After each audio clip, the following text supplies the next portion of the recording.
Hello and welcome. I'm Carmen Geddes, and today we are going to be having some fun with quilty jackets. So I don't know if you've noticed out there in the quilting world, but these jackets are very popular and really fun.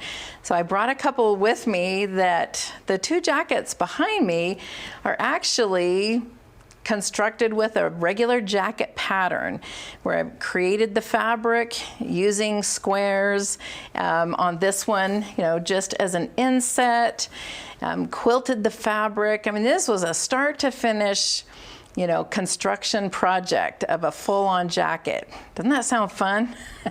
So I know that for some of us, if we're new to sewing or we haven't sewn garments, we are quilters.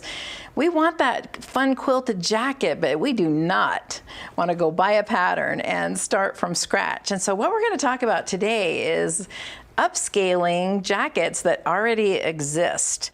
And so this is a fun, well-worn jacket, and we are just adding some embellishments to it. And I'm going to turn this around so we can see. So we're going to talk about a couple different fun little techniques. There we go. So we're going to talk about some fun little techniques of how we can do some embellishing on these jackets that already exist. And so I'm going to kind of highlight three of them today. And one thing I do want to point out is it doesn't necessarily have to be a jacket. It could actually just be a shirt too. So this is kind of just, I want you to put on your creative hats and really see the possibilities in this. And so I have a jacket. The first technique that we're going to talk about is buttons. And so I'm going to just turn this around, hold this up just a little bit. So you can see on here, I hope it looks like a heart because that's what I was going for. So we've created this fun heart shape right on the front part of this jacket using just buttons. And so I want to show you how we're going to do this. So first you need that heart shape. And I don't know about you, but I am not very good at just drawing a heart. Maybe a folksy heart. And so I've actually have this page, lots of different shapes of hearts. This is actually going to be a download on the free pattern section on the website. And I chose the size of my heart. Now I'm going to let's pretend this is our jacket, okay? And if your jacket is really thin, then I would iron some iron-on interfacing on the back just to give it a little bit more stability. That's always good practice with buttons. And then we're gonna take a air or water-soluble pen. Remember, this doesn't need to be perfect. I've cut out that heart shape, and I am just drawing that on. So now this is the shape I'm going for. Look at all these cute buttons. I'm gonna just take out a few just to show what I kind of like to do is just start assembling the buttons. And on this heart shape, you want to have something kind of turn into a point. We want to have something make a little valley at the top, but you can use all sorts of different sizes and shapes of buttons. And so what I am doing at this point is I'm going to use either a glue pen or a water-soluble glue stick, and I'm going to turn the button over. Actually, it might even be easier just in my hand, and I'm just gonna get some nice glue. Now remember, this is starch-based.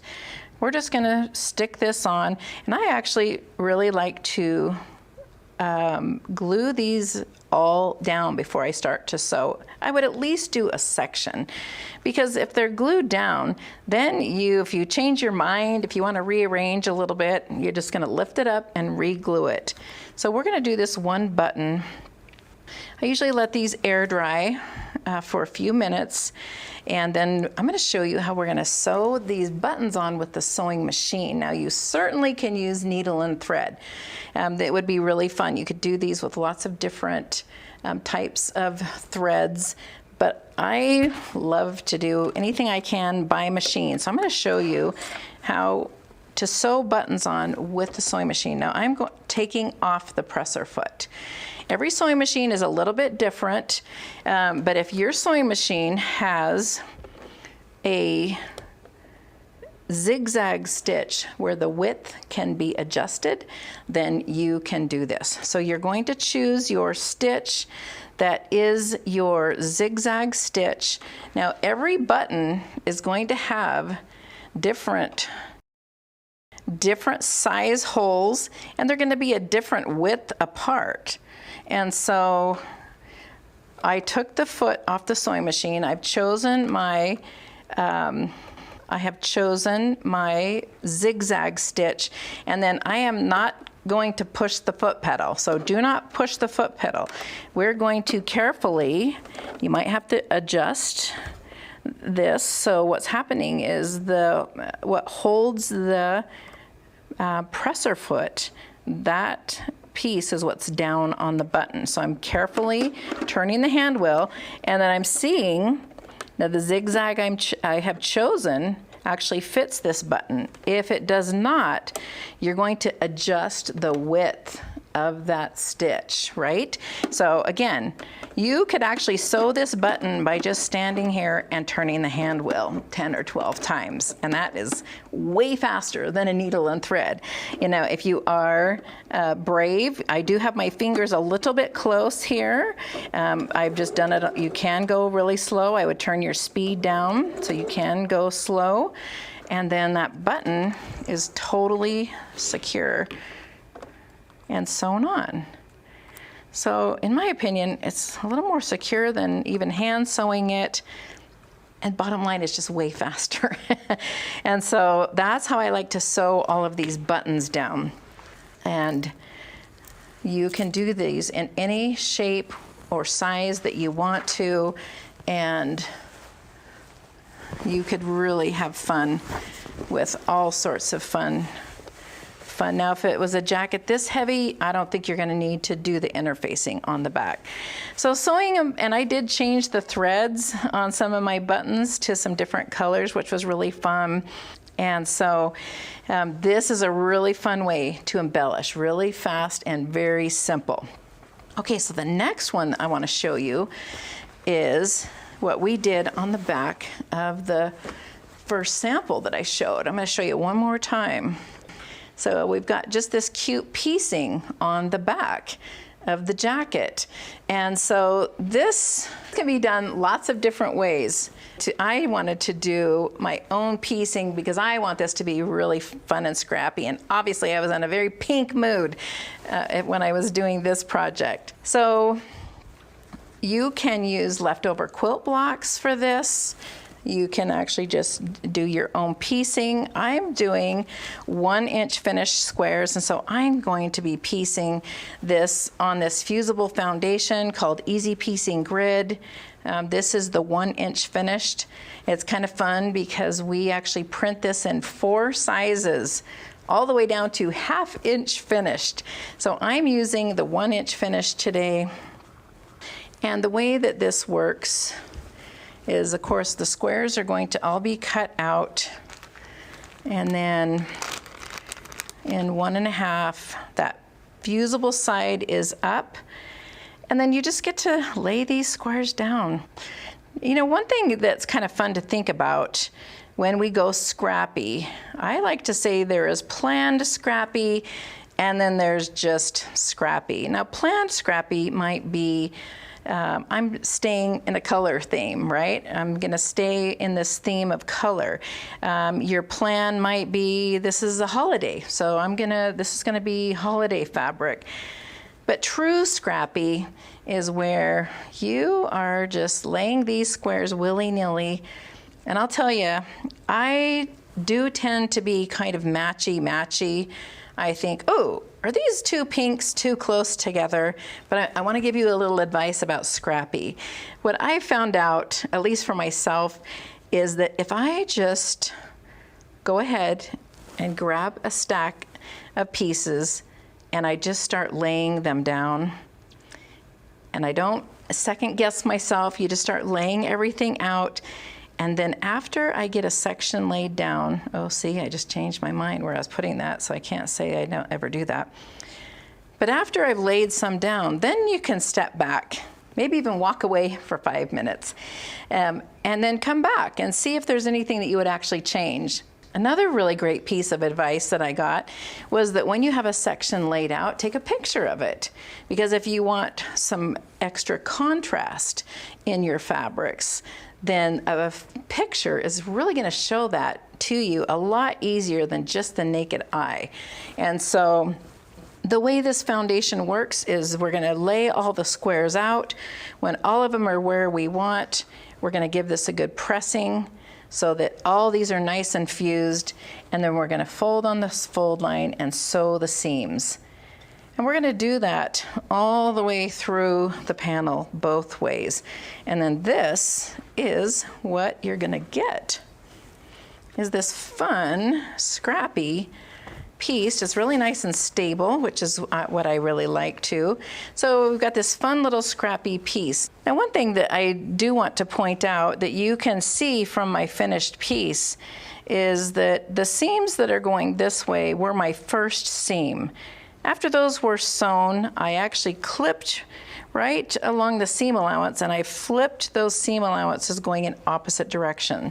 And then these seams are the second seam that I've sewn. So that's going to make for a much flatter. If you search this channel with my name, you're going to find some other tutorials that talk a lot more about how we're piecing with the Easy Piecing Grid.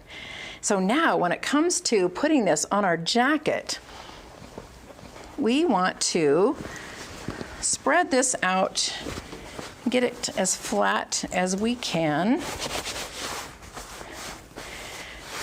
Now, one thing I will tell you is that for this piece, I actually did take a measurement. Let's lay that flat. So I took a little measurement, basically how many inches it was here, but I decided that it's okay if I cover up this top stitch part because I wanted a little bit more to actually show on the back. Isn't that going to be fun on the back of this jacket? So when we're going to put a pieced block, I'm just going to call this a pieced block. When we're going to put a pieced block on the back of the jacket, we have a couple of options. So one option is to take this that we have already pieced, and we're going to just fold 1/4 inch down and give that a really good pressing with some steam, and basically just fold the edges under all the way around, and then you will just tack this down. You're just going to sew it on. Basically, you're turning it into kind of an applique.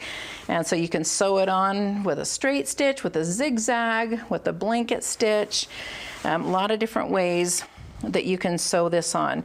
Now, after this is on, another thing that's kind of fun to think about is that you can actually do some quilting on top of this too with your sewing machine, or maybe some fun big hand stitches. So just the sky is the limit on this. But one thing that I thought was really fun, I have always been a big fan of rickrack because when you say rickrack, you just think something cheerful is going to happen. And so I thought this would be really fun. So I have this pieced block, and I have not turned the edges down, and I'm going to make sure that this is centered. And then there's a few things that we can do. If we want to have this to be fairly secure, we can pin this down. Do you know how I feel about glue? And so what I would do with this piece is I would take my glue stick or my glue pen, and I'm just going to lay it right along the edge and then bring the iron in, and we're going to heat set that. So if you have the glue stick and you heat set that with the iron, it's really going to adhere these two things together, and it's really going to help them to kind of stay stuck together. See, so that's not going to shift. And then how fun. You're going to just take your length of rickrack, and since the bottom piece part is already secured down, you can do just a straight stitch through here. You can do a zigzag but how fun. Now you can do just like a little, let's flatten this out so we can see that a little better. So you can come around a corner and just do like a little twist of the rickrack. It doesn't have a wrong or right side. And just come down the other side with that and go all the way around. You can cut them off on the corners and overlap, whichever way you want to do that. But what a fast and simple way to have this whole pieced back to this jacket. And so I think I'm voting on rickrack for this one. So the other technique that I wanted to show you, see, and if you change your mind, it just pulls right up. But the other technique that I wanted to show you today is a couple of other applique techniques. Now, the first one I'm going to show you is raw edge applique. Now, raw edge applique, I think I'm going to leave this as our foundation here. One thing that's kind of neat about the raw edge applique is you can use a pattern or a shape that you would not necessarily think about turning the edges under, like for needle turn or another technique we'll talk about. So to me, raw edge applique tends to be a little bit more fine points, and this one is the Hawaiian breadfruit. This is a real traditional applique pattern, and so the way we're going to do this is using fusible web. Now, fusible web you can find at your local craft store, and this is paper backed, and then paper on this side, and when you peel, the one side will come off easily. This is sticky, so this is the fusible side, okay? And so if you have a pattern, you can lay this over and trace your pattern, right? And then cut it out. Well, we're gonna go one step further, and I actually took my fusible web. See, it has the paper is still attached, and this is the sticky side, and I ran this through my printer.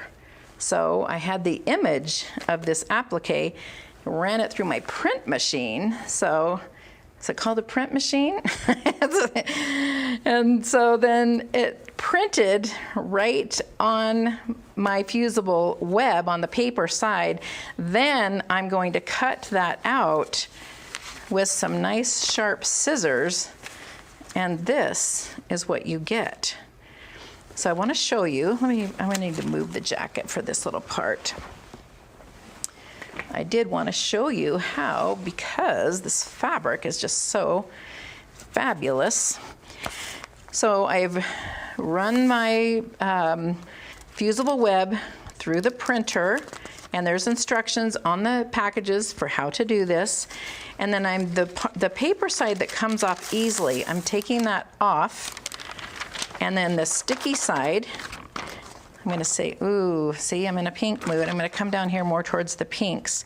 I'm just laying that sticky or fusible side down on the wrong side of the wrong side of the fabric, and then hot iron.